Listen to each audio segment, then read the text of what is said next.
What's up, people? It's your man Herbal Lover coming from the Herbal Bill once again. A couple things. First of all, I want to talk about the Lonzo Ball Josh Jackson situation. Now, I stated, between those two individuals, and I made a video a while back before, that we can't go wrong with any of the four of the top, well, any of the top 5 draft picks. That's my opinion. But to be clarified is that Lonzo Ball and Josh Jackson would be the better fit for the Lakers. Lonzo Ball, the reason why I say Lonzo Ball, because number one, we have scores. So by us having scores, we just need somebody to put those guys in position to score easy shots. And I'm not taking nothing away from D'Angelo Russell. I think he's a good passer. But I think that D'Angelo Russell will be better as a shooter than a point guard. He even said it in one of his statements. I put that up a video a while back. I even put the note on one of my on the video as well, where he stated as a point guard it's much more harder, but as a shooting guard he just basically have to shoot. Which is kind of understandable based on the fact that he's a shoot first type of guard. I know that Byron Scott and Luke Walton try to make him into a point guard, but and I'm not knocking him. I never knock none of the players on our team. I basically just critique them to a point where things that they need to work on to get better. Now, Lonzo Ball, like I said, regardless if he can shoot or not, regardless if he got defense, as many fans want to state, you got to understand that he does bring one dynamic to the roster. And Magic Johnson clearly stated that he's looking for a player that's going to bring something that we don't have. And one thing that we don't have is a facilitator, a person who can get other players set up to get easier shots. We started off pretty good at the beginning of the season. Then as teams start to figure us out, the shot selection became more and more defendable and more difficult for us to make. So with Lonzo Ball, that's one thing that we're going to get from him. Now, keep in mind, Brandon Ingram, it took him a minute to actually start, get comfortable with the NBA level. And I think this year probably be a good breakout year for him as well. Now, Lonzo Ball, he doesn't need to be a scorer. Why? Because number one, we have other players that can score around him. So his development is going to be almost similar to Brandon Ingram, where he could just slowly fit in. But he's going to also bring that one dynamic, like I said, is the passing. Now, Josh Jackson, on the other hand, he has no offense. He's more like I can say Wesley Johnson. Wesley Johnson, he plays good around the rim. He played pretty good around the rim. The biggest thing about Josh Jackson is that he has defense. Now, I stated that, defense can be taught. So even if we don't go with Josh Jackson, we get Lonzo Ball, we're not going to lose out as much because we have Nwaba playing the 2. And me personally, Jackson playing at the 2 doesn't make any sense to me. The reason why I say that is because he's not he can't shoot. He's not a good offensive player. He would probably be better at the small forward spot, But then also in this time of day and age, you need more than 2 people that can score on the starting 5. That was proven with just Nick Young and D'Angelo Russell. Teams got, they caught on to the strategy and started really D'ing these 2 up to get the ball out of their hands and put it more in Julius Randle's hand.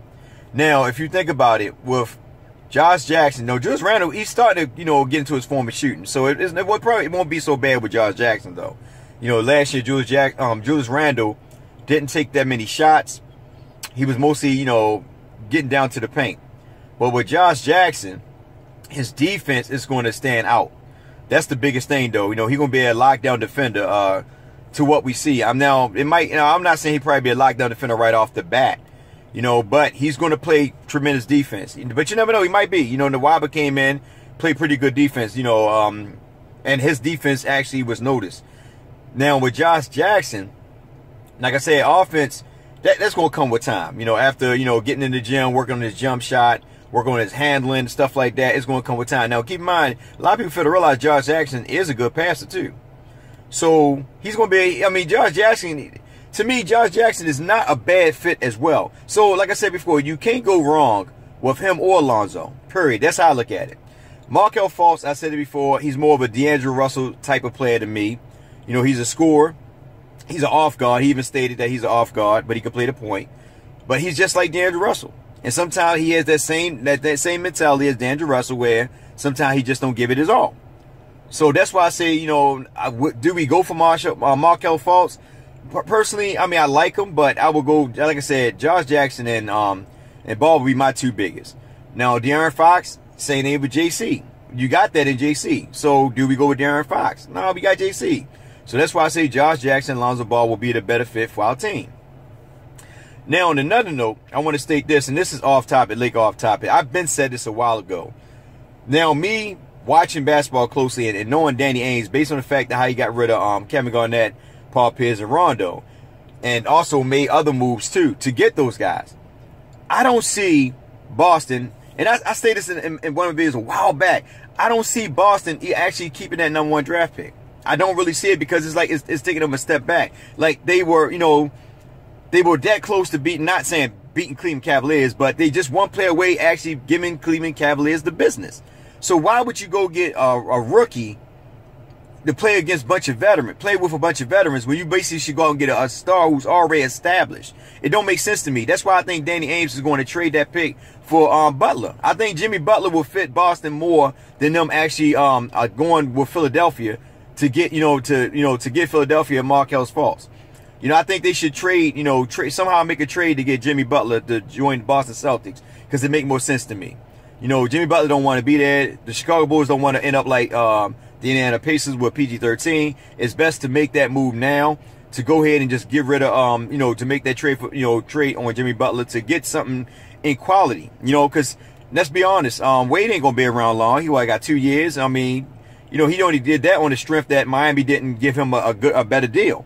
That's the reason why he went to Chicago. So if something else come along, Wade might be gone too. He might want to finish a couple years in Cleveland. I think Cleveland should go after him. But I think Boston should go after Jimmy Butler. I don't think they should trade down with Philadelphia to give Philadelphia the #1 pick to get Markel Fultz, because then they get the #3 pick. It's still going to put him in a situation where, Josh Jackson? I mean, that's who you think they'll probably get, because I don't think they're going to get Lonzo Ball. It'd be kind of crazy to get them when they got IT there. So they want to get a veteran. That's how I think. Danny Ainge is more crafty. That's why he got all those picks from the Brooklyn Nets. He's going to get a veteran, and I think that they're going to make a move to get Jimmy Butler. Now with Philadelphia, if they, if just say out of hypocrisy that they mess around and do make the move, which I think they won't do it.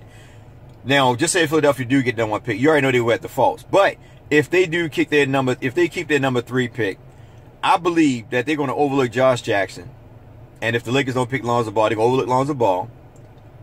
I think they will go after De'Aaron Fox.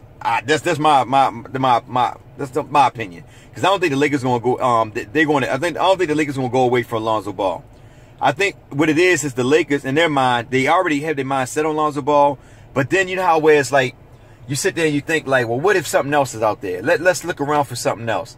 Let's bring Josh Jackson, because keep in mind, all these guys are going to get like 2 trials. And according to sources, Lonzo Ball had a solid workout the second time around. The first time he came, out of shape. And, Josh Jackson had, things with him too. Folks had a good trial though. But I believe that the Celtics are going to make the move to actually trade Fultz. Trade that #1 pick to, make a move where they're going to give Fultz to the Chicago Bulls for Jimmy Butler and probably another asset or something. Because, Boston Celtics got a lot of picks. So it'd be kind of smart for them to do that. Philadelphia, no matter what's left over, they can't go wrong because they still won't get a quality player. I don't see them getting Josh Jackson because they already loaded with small forwards. And he, people say, well, he can play the 2, but he can't shoot. So you're getting a whole bunch of players on Philadelphia that really can't shoot. That was Philadelphia's biggest problem. They didn't have a point guard, and they didn't really have pure shooters. So I think De'Aaron Fox, and I'm not saying De'Aaron Fox is a good shooter, but he's good at getting to the basket. Fultz will probably be the best initiative there for Philadelphia, but I don't see the Celtics actually making that move with Philadelphia unless they can't make the move with Jimmy Butler. I think Jimmy Butler will be their first initial option to go at the Jimmy Butler because it makes sense because they're already a contender. Now, why would they go a step back and get a rookie when they already got a proven player? Well, they can get a proven player in Jimmy Butler. But if that don't go through, then I can see them making that move with Philadelphia, where Philadelphia get the #1 pick, and the Celtics wind up, making some move. Because one thing about Danny is smart. He mess around, probably get a couple players and a draft pick, for Philadelphia to get that #1 pick. Because I know they ain't gonna just swap. One thing about Danny is he's not just going to swap, pick for pick. That ain't gonna make any sense. He's going to get something out of it. Danny Ainge is real crafty. You know, one thing about him, he did have the Celtics go to the finals, you know, a couple years, you know, and they won the championship. So that's what I'm seeing from them. But with the Lakers, like I said, we can't go wrong with Lonzo Ball or Josh Jackson because each one brings a different dynamic to the team. But I believe that Lonzo Ball will edge out Josh Jackson only for the simple fact that he can pass. And we already had scores. And like I said before, defense can be taught. And based on the fact Magic Johnson being there, he will make these guys play to their potential. With that being said, it's your man Urban Lover. Like, share, and subscribe. Get in the comment section. Tell me what you think about the Lakers with the Josh Jackson and Lonzo Ball situation. And also for, you know, for a non-topic, you know, based on the Celtics and the Philadelphia and about the Jimmy Butler move. Do you actually, as a Celtics fan, and this, like I said, this ain't for our Lakers, but, you know, we just could chime in on it. But as a Laker, well, as a Celtic fan, do you think that they should go after Jimmy Butler and give up their #1 draft pick? Or, you know, trade down with Philadelphia? What do you prefer? But anyway, y'all take care. Much love. Be safe out there and have a blessed day.